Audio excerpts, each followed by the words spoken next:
Hi friends, எல்லாருக்கும் வணக்கம். இன்னைக்கு நம்ம ஒரு அழகான குட்டி கதையை பத்தி பார்க்க போறோம்.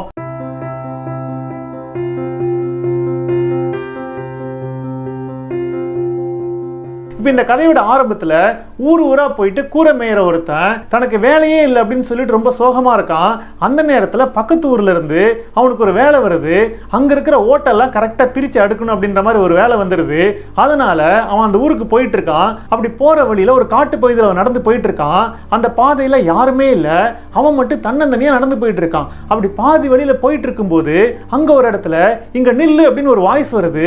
என்னடா அது, எங்க இருந்து அந்த வாய்ஸ் வருது அப்படின்னு திரும்பி பார்த்தா யார் கூப்பிட்டானே ஒண்ணுமே புரியல. சரி, ஏதோ பிரம்மையா இருக்கும் அப்படின்னு சொல்லிட்டு மறுபடியும் அவன் நடக்க ஆரம்பிக்கும் போது மறுபடியும் நில்லு அப்படின்னு சொல்லி ஒரு சவுண்ட் வருது.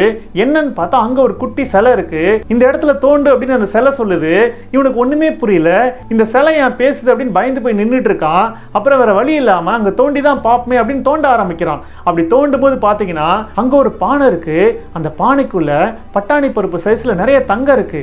அதை பார்த்தோன்னு இவனுக்கு பயங்கர சந்தோஷமாயிடுது. அதுல இருக்கிற எல்லா தங்கத்தையும் தான் வச்சிருந்த துணியில போட்டு மூட்டை கட்டுறான். அப்ப அந்த சிலை அவங்கிட்ட இல்ல கொஞ்சமாவது அந்த பானையில வச்சுட்டு போ அப்படின்னு சொல்லும்போது 4 பட்டாணி அளவுள்ள அந்த தங்கத்தை மட்டும் அதுல போட்டுட்டு மீதி எல்லாத்தையும் மூட்டை கட்டி எடுத்துட்டு போறான். இதுக்கப்புறம் அந்த வேலைக்கே போகாம இருந்திருக்கலாம், அப்படியே வீடு திரும்பி இருந்திருக்கலாம். இருந்தாலும் அந்த வேலையில கூலி கிடைக்குது இல்ல, அதுக்கு ஆசைப்பட்டு அந்த வேலைக்கு போறான். அங்க போனோன்னு அங்க வேலை கொடுக்குற அந்த லேடி என்ன சொல்றாங்கன்னா, இந்த ஓட்டுல இருந்து ஒழுகுது, இந்த ஓட்டெல்லாம் பிரிச்சு மறுபடியும் கரெக்டா போட்டு கொடு அப்படின்ற மாதிரி சொல்லிடுறாங்க.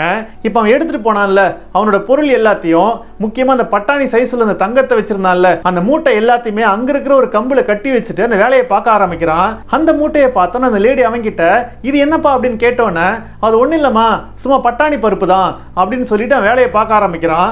அவங்களும் உள்ள சமையல் செய்ய போயிடுறாங்க. இப்ப சமையல் அவங்க செஞ்சுக்கிட்டே இருக்கும்போது அவங்களுக்கு குழம்புக்கு பட்டாணி தேவைப்படுது. இந்த நேரத்தில் கடைக்கு போயிட்டு வந்தா லேட் ஆயிடும். ஆல்ரெடி அடுப்புல வந்து பாத்திரம் இருக்கு. அதனால அந்த வேலைக்கார சொன்னால அது அவங்களுக்கு ஞாபகம் வந்துடுது. சரி, ஓகே, நம்ம அந்த பட்டாணி எடுத்து சமைச்சிட்டு அதுக்கப்புறம் அவனுக்கு கடையில இருந்து வாங்கி கொண்டு வந்து கொடுத்துடலாம் அப்படின்னு முடிவு பண்ணிட்டு அவன் தூரத்துல வேலை பார்த்துட்டு இருக்கும்போது அந்த துணி மூட்டை எடுத்து பிரிக்கிறாங்க. உள்ள பார்த்தா பட்டாணி சைஸ்ல நிறைய தங்கம் இருக்கிறத பாத்துறாங்க. அட பாவி, என்னையவே நீ ஏமாத்துறியா அப்படின்னு சொல்லிட்டு அந்த மொத்த தங்கத்தை அவங்க எடுத்துக்கிறாங்க. அதுக்கப்புறம் கடைக்கு போயிட்டு நிறைய பட்டாணி பருப்பை வாங்கிட்டு வந்து அந்த துணிக்குள்ள போட்டு பழையபடி மூட்டை கட்டி அங்க வச்சிடறாங்க. இப்போ அவன் வேலையை முடிச்சுட்டு கூலி வாங்க வரான். கூலியை வாங்கிக்கிட்டு அந்த மூட்டை எடுத்துட்டு கிளம்பும் போது அதை பிரிச்சு பார்க்கறான். பிரிச்சு பார்த்தா வெறும் பட்டாணி பருப்பு தான் இருக்கு. அதை பார்த்தா பயங்கரமா ஷாக் ஆயிடுறான். அந்த லேடியை பார்க்கறான்.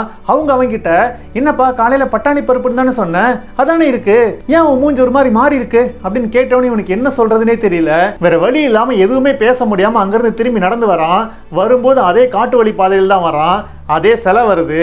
அந்த சிலைகிட்ட வந்தவன், என்ன நீங்க எனக்கு தங்கத்தை கொடுக்குற மாதிரி கொடுத்துட்டு வேற யாராவது எடுத்துக்கிட்டாங்க, இதெல்லாம் சரியே இல்லை அப்படின்னு சொல்லும்போது அந்த சிலை அவங்கிட்ட இல்ல இன்னைக்கு அந்த தங்கம் வந்து அவங்க கிட்ட தான் போய் சேரணும், அது ஓ மூலியமா சேரணும்னு இருக்கு, உனக்கு கிடைக்க வேண்டிய தங்கம் கீழே இருக்கு பாரு, அதை எடுத்துக்கோ அப்படின்னு சொன்னோன்னு அந்த பானையில பாத்தீங்க அப்படின்னா வெறும் 4 பட்டாணி சைஸ் உள்ள தங்கம் தான் இருக்கு.